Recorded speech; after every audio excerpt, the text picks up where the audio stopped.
Right, let's go to our first guest in this hour. Zia Yusuf joins us. He's chairman of Reform UK.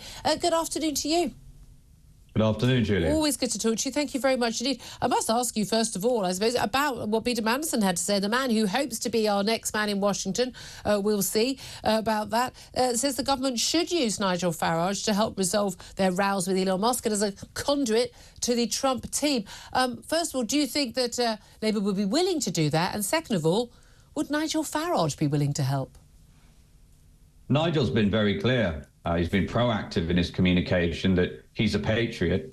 Just like all of us at Reform, we want what's best for the country. So he has offered quite openly his services to assist the special relationships recovery, given not only is there a chasm now between this Labour government, the cabinet, and Elon Musk, but also with the next president of the United States, of course, if one thinks about all of the litany of awful things that David Lammy has said, for example, Wes Streeting has said, Angela Rayner has said, I could go on. So I think both Elon Musk and President Trump, clearly among the most powerful people in the world, this Labour government have gone to great lengths to make enemies of, and that is to the detriment of our country. And Nigel has said graciously that should he be called upon, he'd be glad to assist. It would be very interesting to see that. I just can't see Keir Starmer being willing to do it, I have to say. But it's quite interesting because Mandelson said that Musk was a sort of technological, industrial, commercial phenomenon and Britain can't afford to pursue these feuds, he says, and should try and kick it into touch as soon as possible. This is the kind of realpolitik thinking we do need. What do you make of a number of the Trump appointees? Because an awful lot of people, a lot of people say, oh, these people aren't experts in their field. Ed Miliband has got the same qualifications as I have to run a, environment policy. So come on, give me a energy policy, give me a break on that front. But they're crucially Elon Musk onwards disruptors. They are people who are just going to go in like a nuclear bomb and explode everything that's going on in the sort of federal government in America. Is that what we need here as well? I think it is. Firstly, I think you do yourself a disservice, Julie. I think you're eminently more qualified than Mr. Miliband. I was trying to be modest, but I am, yes. You don't have a track record of appalling decision-making in public office. And I can eat a bacon sandwich with vague manners. Indeed. God, what an awful memory that was.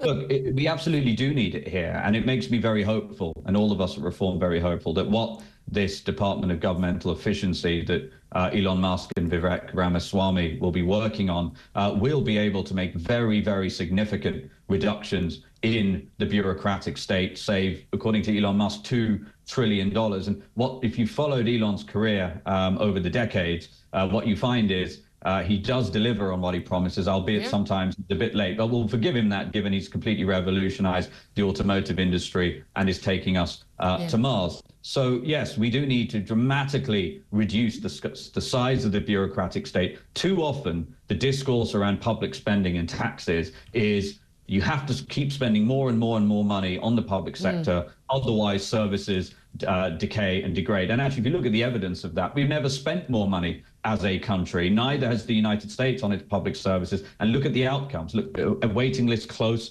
to all-time highs. Try getting a GP or dental appointment. Look at the state of our infrastructure and our roads. We have nowhere near enough prison space. I could go on. Yeah. So what we're going to see in America, I think, is we're going to see at the hands of Elon and Vivek under Trump's presidency a dramatic reduction in the size of the bureaucratic state, huge reductions in public spending with a better product and service for hardworking taxpayers. And once that precedent has been set, we're very confident we will have the mandate, when Nigel's the Prime Minister, to be able to do very similar things here. Nobody knows better than British people the enormous amounts of waste there is in the system. When Jeremy Clark was asked at the Farmers' March yesterday by quite an aggressive, let's say, journalist, well, where's the money come from? No. In Victoria Barbaish's defence, she wasn't being aggressive. She was asking perfectly reasonable questions about someone who was campaigning on behalf of an issue. I would take issue with that characterization. I think she was a little bit mean-spirited in her questions. But nevertheless, the point is, she was asking where would the money come from to pay for the NHS, and he pointed at a bureaucratic building and he said, wander in there, and this is in true Clarkson style, and if you can't, nobody can explain what their job is, they should be fired. Oh, that could be that phrase could be used to describe vast swathes. I am with him all the way. Ask people, not what was your job title, what do you actually do? We'll come back to job titles in just a few moments. I want to talk about that as well. But mentioning the farmers' protest, Nigel Farage, of course, was there, as indeed was Kemi Badenoch for the Conservatives. Obviously, seeing something, this is something I think actually something they both actually feel strongly about anyway, but also an opportunity to win support.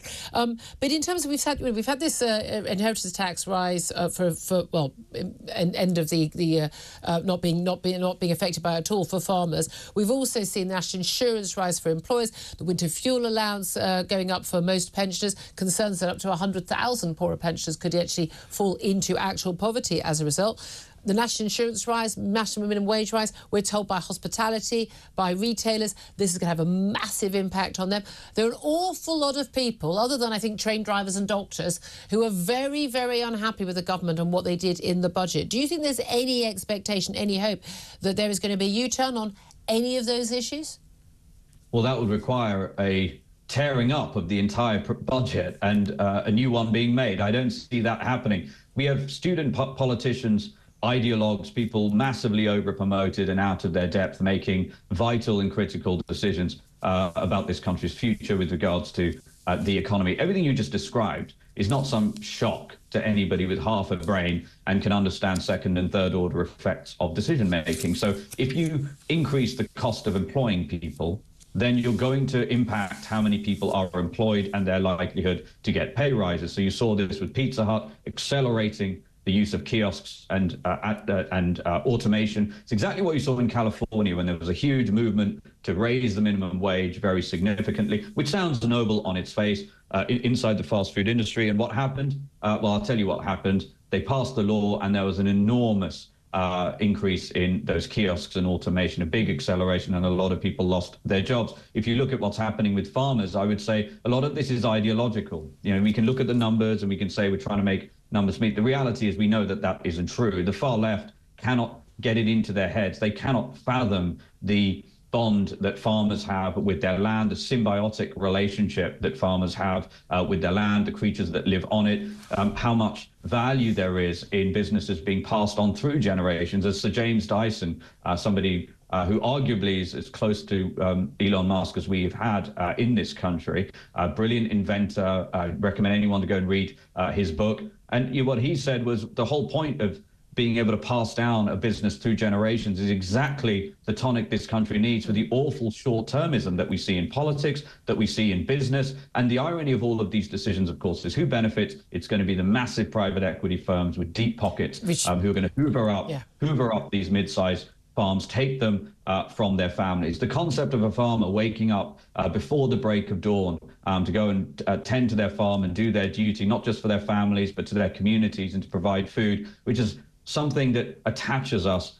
durably, actually, to our ancestors. This is all stuff that the far left not only can't get their heads around, but are actively hateful and antithetical. I think you are right about that. However, things do still need to be paid for.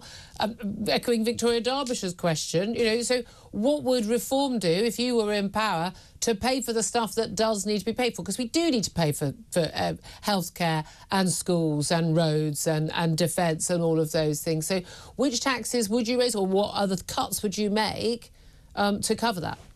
Well, let's start with the £12.8 billion a year that we're spending on foreign aid, including money going to countries like India that are now testing hypersonic missiles, the likes of which we can only dream of, and have their own space program. So British taxpayers at home will be delighted that their money is going there and the government's able to spend that sort of money. How about the £4.3 billion at least that this country spends on asylum claims due to our totally porous, undefended borders, many of which, by the way, are bogus? How about the $3.5 billion that was spent on those inflation-busting public sector pay rises? So, I mean, just there already you have close to £20 billion. That took me about 30 seconds, and we can find a lot more. By the way, the 100,000... So I just wanted to say about the public sector, it's interesting. New figures out yesterday show that the public sector productivity plummeted by 1.2% in the 3 months to the election. I mean, the other private sector productivity is having to go up because of extra costs and really having to produce more with less. Public sector productivity has flatlined for years, but it's actually going down, even though everyone's working from home and being much more efficient here. Quite. Anyone who has tried getting HMRC on the phone or tried calling the DVLA about a replacement license will tell you the state of productivity inside our public services, where there is no accountability. And shockingly, and you see this through, my parents are both frontline NHS workers, and the stories they tell me about the administrators who are paid six figures with no accountability. I mean, shocking mismanagement of rotas, of staffing, of all the sorts of things that would get you fired from a six-figure job within a month in the private sector. Not only do you not face consequence, you're actually promoted and you sort of fail upwards. So the whole way that government is run is totally wrong, and we need a completely new approach, which is what reform will bring to the table. Well, we shall see. I just very briefly, I'd like your response to this story about this guy, a violent Portuguese drug dealer called Antonio Monteiro. He cannot be returned to his native country, we are told by a judge, simply because this is an asylum, a tribunal to decide his future. Although he has basically, between 2018 and 2023, amassed multiple convictions for drug dealing, robbery, possession of weapons. He's just been jailed for 5 years for supplying Class A drugs, dangerous driving and robbery. These crimes, by the way, committed while he was on a suspended sentence in the community. He's out of prison. They want to deport him. Turns out he can only be deported as an EU citizen who's been living here for more than 10 years and therefore subject to those agreements made post the Brexit deal. He can only be deported on imperative grounds of public security. The judge said those grounds could not be found. What do you make of that decision? Well, look, one can question the judge's assessment there. This is a man over that 5 or 6 year period was convicted of multiple offences, ranging from driving offences to possession of drugs, possession of weapons. This clearly is a very dangerous individual who has no business being in this country. But in the end, we can look at the government that was in charge during such periods. And the reality is, for example, when Kemi Badenoch was given when the Tory government had the opportunity post-Brexit to harness the opportunity to have a bonfire of all these awful European rules and assess every single one on their merits and before putting them back onto the British statute book, so we could ensure that the British people were governed by rules and laws that they consented to by their sovereign government. She blocked it and said that she was, and I quote, not an arsonist. So there's a lot of these problems are downstream from the appalling Tory government that we had, and that's why they should never be allowed back into power. Well, let's talk about the current government we have, because a lot of pressure on the Chancellor, Rachel Reeves, to account for her CV and changes recently, just made changes to her LinkedIn profile, sort of the career profile, suggesting that she hadn't, after all, worked as an economist at HBOS, the Halifax Bank of Scotland, as it was then, at the time when she claimed to have previously been an economist there. She was just working an administrative job.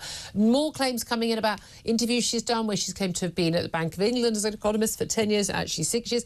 Many different claims saying that actually a lot of the things she's said on her CV simply don't add up, even just the claims not on her official CV, but this idea that she is this, championship chess player as a child. No, not true. Didn't win a championship. What do you make of these claims against her, and whether or not she's been telling porky pies about her qualifications and her experience?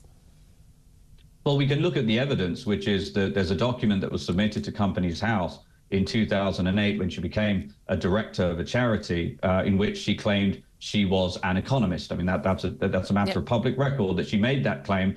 She claimed on her LinkedIn profile previously that she was an economist at the Bank of Scotland. It transpires that she was actually, she worked in the complaints department at Halifax. There's nothing wrong with working in the complaints department at Halifax, but ultimately, if you lie on your curriculum vitae in order to get a job, and it does look like she told a whole series of lies on that CV in order to get selected, you should be fired immediately. Anyone listening to this can ask themselves this question. If either they employed somebody or their boss found out that they had lied on their CV, it would be to that degree. I mean, this is not subtle. This is very, very clear and very deliberate. It's not simply a misunderstanding. You'd be fired immediately. Yeah. And for the Chancellor of the Exchequer, again, somebody who's making decisions, appalling decisions, that and this is no exaggeration, are ruining people's lives. This is something that is unconscionable. As you mentioned, over 100,000, it looks like, in that impact assessment, hardworking British pensioners who are paid into the system, their whole lives are going to get pushed into relative poverty. You have farmers up in arms, absolutely devastated about their life's work potentially now not being able to be passed down to their children. People are going to be losing their jobs in their droves, all because a woman who lied on her CV to get her job is making appalling decisions. This is an open case. Okay. Rachel Reeves Very strong words there. Zia Yusuf, Chairman of Reform UK, thank you for joining us. Appreciate that.